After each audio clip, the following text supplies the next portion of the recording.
Hello everyone, कैसे आप सभी। उम्मीद करता हूँ कि आप अच्छे होंगे।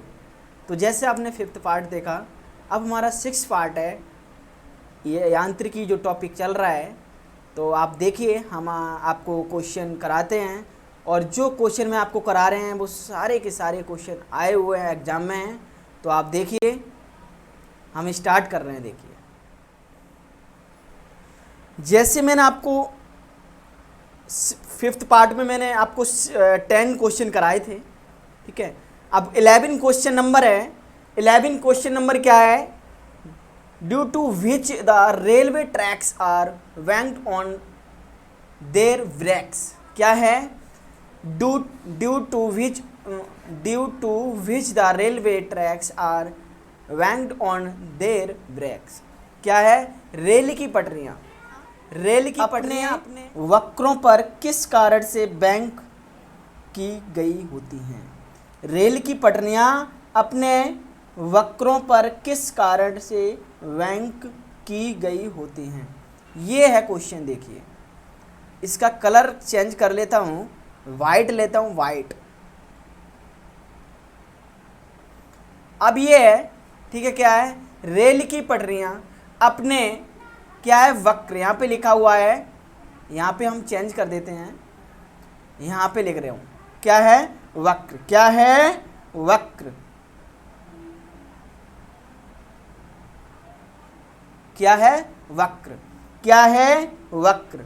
रेल की पटरियाँ अपने वक्रों पर किस कारण से बैंक की गई होती हैं? ये है, इसका आंसर है। इसका आंसर क्या है? सी। क्या है? सी। रेलगाड़ी के भार के क्षैतिज पटक, रेलगाड़ी के भार के क्षैतिज घटक से आवश्यक अपकेंद्री बल प्राप्त किया जा सकता है। क्या है? रेलगाड़ी के भार के क्षैतिज घटक से आवश्यक अपकेंद्री बल प्राप्त किया जा सकता है। क्लियर? ये क्वेश्चन एसएससी 2011 में आया हुआ है। एसएससी 2011 में क्वेश्चन आया हुआ है। क्या है? रेल की पटरियाँ अपने वक्रों पर किस कारण से बैंक की गई होती हैं? क्या है? आंसर क्या है इसका? आंसर है सी। क्या है? रेलगाड़ी के भार के क्षैतिज घटक। यहाँ पे जो पटक लिखा है ना, यहाँ पे चेंज कर लेना। क्या है? घटक। टाइपिंग में मिस्टेक हो गई है, लिखा है घटक। क्या है? घटक। घटक से आवश्यक अपकेंद्री बल प्राप्त किया जा सकता है। क्लियर? तो क्या है? द रिक्वायर्ड, ठीक है। तो ये आपको समझ में आ गया होगा क्वेश्चन। अब आप नेक्स्ट क्वेश्चन देखिए। नेक्स्ट क्वेश्चन है 12 नंबर क्वेश्चन। क्या है? साइकिल चलाने वाला मोड़ लेते समय क्यों झुकता है? आपने देखा होगा, ये तो आपने साइकिल चलाई हो, बाइक चलाई हो, जब आप मोड़ते हैं या एक मोड़ आती है, तो साइकिल चलाने वाला मोड़ लेते समय क्यों झुकता है? इसलिए झुकता है बैलेंस बनाने के लिए। तो क्वेश्चन का आंसर क्या है? बी। क्या है? वह झुकता है ताकि गुरुत्व केंद्र आधार के अंदर बना रहे, वह उसे गिरने से बचाएगा। क्या है? वह झुकता है ताकि गुरुत्व केंद्र आधार के अंदर बना रहे, वह उसे गिरने से बचाएगा। क्लियर? नेक्स्ट क्वेश्चन अब आप देखिए। नेक्स्ट क्वेश्चन ये है। क्या है? अ साइकिलिस्ट या cyclist turns around in a turn then he. क्या है? A cyclist turns around in a turn then he. क्या है? कोई साइकिल सवार किसी मोड़ में घूमता है तो वह क्या करता है? इसका आंसर क्या है? इसका आंसर है अंदर की ओर झुकता है। क्या है आंसर? अंदर की ओर झुकता है। ये जो क्वेश्चन है ना, ये question 30 number question RRB TC 2014 में क्वेश्चन आया हुआ है। आरआरबी 2014 में क्वेश्चन आया हुआ है। क्या है? A cyclist turns around in turn then he. क्या है? A cyclist turns around in a turn then he. Clear? तो क्या है? नेक्स्ट क्वेश्चन अब आप देखिए, ये आपको क्लियर हुआ होगा। क्या है नेक्स्ट क्वेश्चन 14, जब दूध को प्रबल ढंग से मथा जाता है तो उसमें से क्रीम, यहाँ पे क्या लिखा है, क्रीम लिख दिया है, लेकिन यहाँ पे क्या है, क्रीम।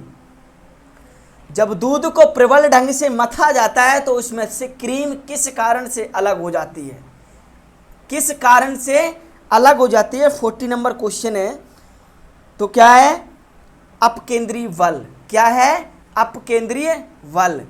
क्या आंसर, अपकेंद्रीय बल। इसका आंसर देखिए, ये 2011 में भी क्वेश्चन आया हुआ है। 14 नंबर क्वेश्चन देखिए, क्या है 14 नंबर क्वेश्चन, ये 2011 में भी आया हुआ क्वेश्चन है। और किस एग्जाम में आया है ये भी मैं आपको बता दूंगा। ये आया है एसएससी 2011 और 13, एसएससी 2011 और 2013 में क्वेश्चन आया हुआ है। इंपॉर्टेंट क्वेश्चन है। क्या है, जब दूध को प्रबल ढंग से मथा जाता है तो उसमें से क्रीम किस कारण से अलग हो जाती है। क्या है, अपकेंद्रीय बल। नेक्स्ट क्वेश्चन अब आप देखिए, नेक्स्ट क्वेश्चन है, जब पानी की बाल्टी काफ़ी तेजी से ऊर्ध्वाधर वृत्त में घुमाई जाती है तब पानी बाल्टी से उसकी उच्चतम स्थिति से भी नहीं गिरता है, क्योंकि देखिए ये क्या है, यहाँ पे ऊर्ध्वाधर। क्या है, ऊर्ध्वाधर।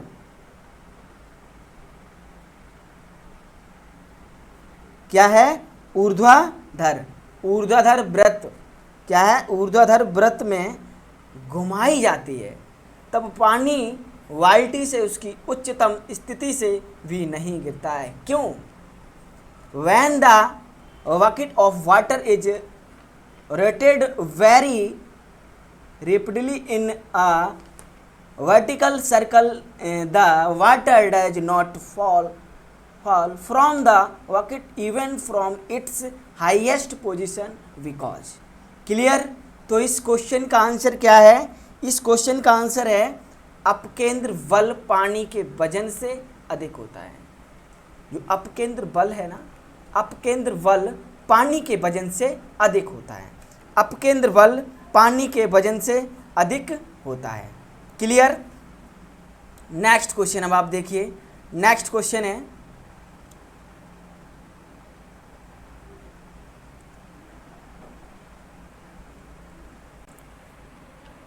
वॉशिंग मशीन का कार्य सिद्धांत है। अब लिखा है working principle of washing machine is. क्या है, working principle of washing machine is. क्या है, वॉशिंग मशीन का कार्य सिद्धांत है। 16 नंबर क्वेश्चन का आंसर क्या है, 16 नंबर क्वेश्चन का आंसर है, 16 नंबर क्वेश्चन का आंसर है, क्या है, 116 का क्वेश्चन नंबर सी। क्या है, अपकेंद्र बल। क्या है, अपकेंद्र बल, अपकेंद्र बल, अपकेंद्र बल। क्लियर। नेक्स्ट क्वेश्चन है, देखिए नेक्स्ट क्वेश्चन है 17। नेक्स्ट क्वेश्चन है, चंद्रमा पर वायुमंडल नहीं होने का क्या कारण है। What is the reason for the absence of atmosphere of on the moon. क्या है, what is the reason for the absence of atmosphere on the moon. क्या है, चंद्रमा पर वायुमंडल नहीं होने का क्या कारण है। चंद्रमा पर वायुमंडल नहीं होने का क्या कारण है, यह पृथ्वी की परिक्रमा करता है। क्वेश्चन का आंसर क्या है, क्वेश्चन का आंसर है यह पृथ्वी की परिक्रमा करता है। कौन करता है, चंद्रमा। चंद्रमा पर वायुमंडल नहीं होने का क्या कारण है, यह पृथ्वी का परिक्रमा करता है। क्लियर। नेक्स्ट क्वेश्चन देखिए, अब नेक्स्ट क्वेश्चन है 80 नंबर क्वेश्चन है, निम्नलिखित में से क्या रैखिक बल के संरक्षण के आधार पर कार्य करता है। Which of the following works on the basis of conversion of linear force. क्या है, which of the following works on the basis of conversion of linear force. निम्नलिखित में से क्या रैखिक बल के संरक्षण के आधार पर कार्य करता है? 80 नंबर क्वेश्चन का आंसर है रॉकेट। क्या है? Rocket rocket rocket rocket rocket. अब 19 नंबर क्वेश्चन है, eight what minimum velocity when launched from the earth will a rocket cross the earth's gravity and go into space? क्या है? at what minimum velocity comma when launched from the earth will a rocket cross the earth's gravity and go into space? इस question का answer क्या है? 11। इस question का answer क्या है? 11.2 किलोमीटर प्रति सेकंड। क्या है? 11.2 किलोमीटर प्रति सेकंड। क्लियर? क्या है? पृथ्वी से किस न्यूनतम वेग से प्रक्षेपित किए जाने पर कोई रॉकेट पृथ्वी के गुरुत्वाकर्षण को पार करके अंतरिक्ष में चला जाएगा? क्या है? पृथ्वी से किस न्यूनतम वेग से प्रक्षेपित किए जाने पर कोई रॉकेट पृथ्वी के गुरुत्वाकर्षण को पार करके अंतरिक्ष में चला जाएगा? क्लियर? क्या है? 11.2 किलोमीटर प्रति सेकंड। क्या है क्वेश्चन का आंसर? 11.2 किलोमीटर प्रति सेकंड। क्लियर? नेक्स्ट क्वेश्चन है 20 नंबर क्वेश्चन है, भूस्थिर उपग्रह का आवर्तकाल होता है। भूस्थिर उपग्रह का आवर्तकाल होता है। इसका आंसर क्या है? 24 घंटे। क्या होता है? 24 घंटे। क्लियर? नेक्स्ट क्वेश्चन देखिए अब आप, क्या है? 21 क्वेश्चन नंबर है, if a body is throw from the earth with a velocity of 11 से 2 kilometre per second then the body. क्या है? If a body is throw from the earth with a velocity of 11 2 kilometre per second then the body. क्या है? यदि किसी पिंड को पृथ्वी से 11.2, क्या है यहाँ पे 11.2 लिखा हुआ है, किलोमीटर प्रति सेकंड के वेग से फेंका जाए तो पिंड पे क्या इफेक्ट पड़ेगा? वही लिखा हुआ है यहाँ पे, टाइपिंग में मिस्टेक हुआ है। क्या है? 11.2 किलोमीटर पर सेकंड देन द बॉडी। क्या है? If a body is throw from the earth with a velocity of 11.2 kilometer पर second then the body. Clear? इसका आंसर है 21 का क्वेश्चन का आंसर है, पृथ्वी पर कभी भी नहीं लौटेगा।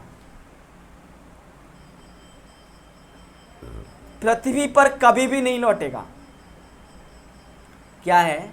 यदि किसी पिंड को पृथ्वी से 11.2 किलोमीटर प्रति सेकंड के वेग से फेंका जाए तो वो पृथ्वी पर कभी भी पिंड वापस नहीं आएगा। क्लियर? नेक्स्ट क्वेश्चन देखिए 22। क्या है? When a stone is brought to the earth from the surface of the moon then। क्या है?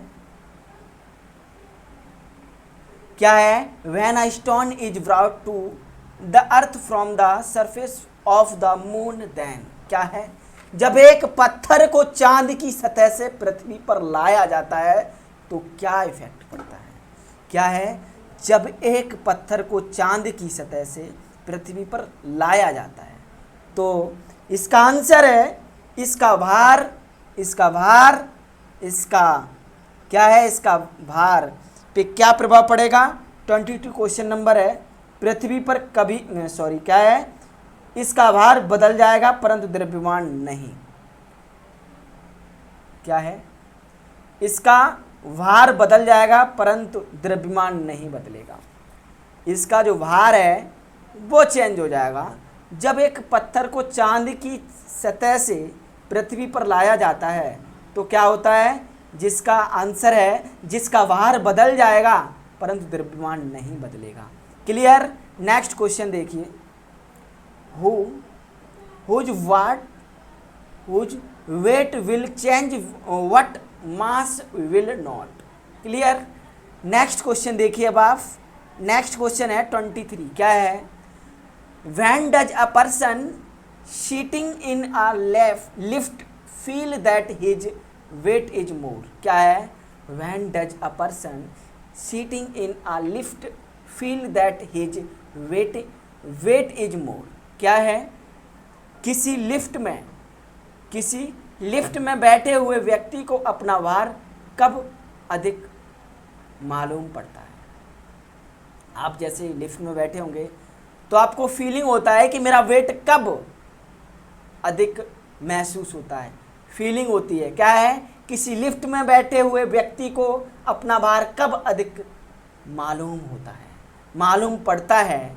तो 23 क्वेश्चन नंबर जो है, 23 जो क्वेश्चन नंबर है यूपीपीसीएस 1990 में आया हुआ है।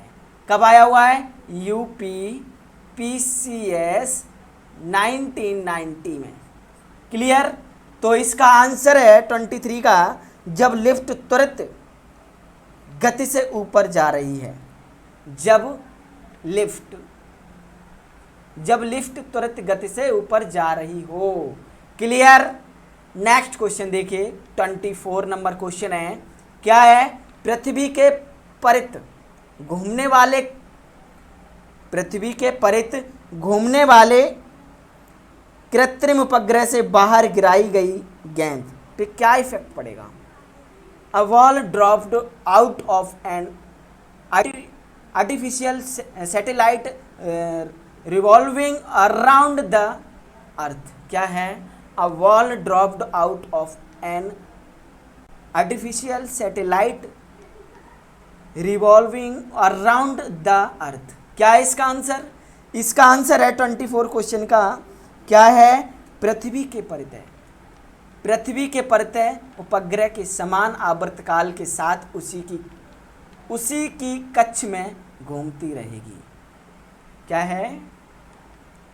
पृथ्वी के परितः उपग्रह के समान आवर्तकाल के साथ उसी की कक्षा में घूमती रहेगी। क्लियर। नेक्स्ट क्वेश्चन अब आप देखिए। नेक्स्ट क्वेश्चन है, एक लिफ्ट में the direct weight of a person in a lift is less than the actual wait when the lift is going. क्या है? The direct weight of a person in a lift is less than the actual wait when the lift is going. क्या है? एक lift में किसी व्यक्ति का प्रत्यक्ष भार वास्तविक भार से कम होता है जब लिफ्ट जा रही हो। एक लिफ्ट में किसी व्यक्ति का प्रत्यक्ष भार वास्तविक भार से कम होता है। कब होता है? जब लिफ्ट जा रही हो। 25 क्वेश्चन नंबर जो है वो आरआरबी 2014 में क्वेश्चन आया हुआ है। आरआरबी 2014 में क्वेश्चन आया हुआ है। क्या है? The direct weight of a person in a lift is less than the actual wait when the lift is going. इसका आंसर क्या है 25 क्वेश्चन नंबर का? त्वरण के साथ नीचे। क्या है? Down with acceleration. क्या है? त्वरण के साथ नीचे, त्वरण के साथ नीचे। क्लियर। नेक्स्ट क्वेश्चन देखिए 26 नंबर क्वेश्चन है, किसी तुल्यकारी उपग्रह की पृथ्वी की सतह से ऊंचाई लगभग कितनी होती है? किसी तुल्य, क्या है? 26 नंबर क्वेश्चन है, किसी तुल्यकारी उपग्रह की पृथ्वी की सतह से ऊंचाई लगभग कितनी होती है? What is the approximate height of an equalizing satellite from the surface of the earth? क्या है? What is the approximate height of an equalizing satellite from the surface of the earth? क्या है? किसी तुल्यकारी उपग्रह की पृथ्वी की सतह से ऊंचाई लगभग कितनी होती है?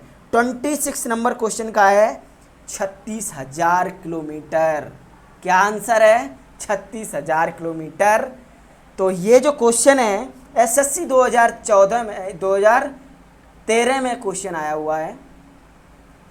इम्पोर्टेंट क्वेश्चन है, क्या है, किसी तुल्यकारी उपग्रह की पृथ्वी की सतह से ऊंचाई लगभग कितनी होती है? 36,000 किलोमीटर। क्लियर। नेक्स्ट क्वेश्चन अब आप देखिए। नेक्स्ट क्वेश्चन ये है 27। A tennis ball because higher on a hill then on a field because.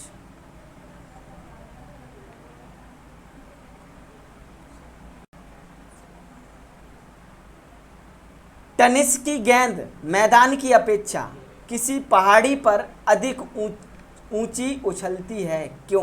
क्या है? A tennis ball bounces higher on a hill then on a field because. इसका answer क्या है? 27 क्वेश्चन नंबर है, पर्वतों पर। क्या है? पर्वतों पर पृथ्वी का गुरुत्वीय त्वरण कम हो जाता है। क्या है? पर्वतों पर पृथ्वी का गुरुत्वीय त्वरण कम हो जाता है। Clear. Gravitational acceleration of the earth decrease on mountains. Clear. Next question देखिए अब आप। नेक्स्ट क्वेश्चन है 28 क्वेश्चन नंबर है, यदि पृथ्वी का गुरुत्वाकर्षण बल अचानक लुप्त हो जाती है या लुप्त हो जाता है तो निम्नलिखित में से कौन सा परिणाम सही होगा? क्या है? अब देखिए क्वेश्चन का आंसर क्या है। क्वेश्चन का आंसर क्या है?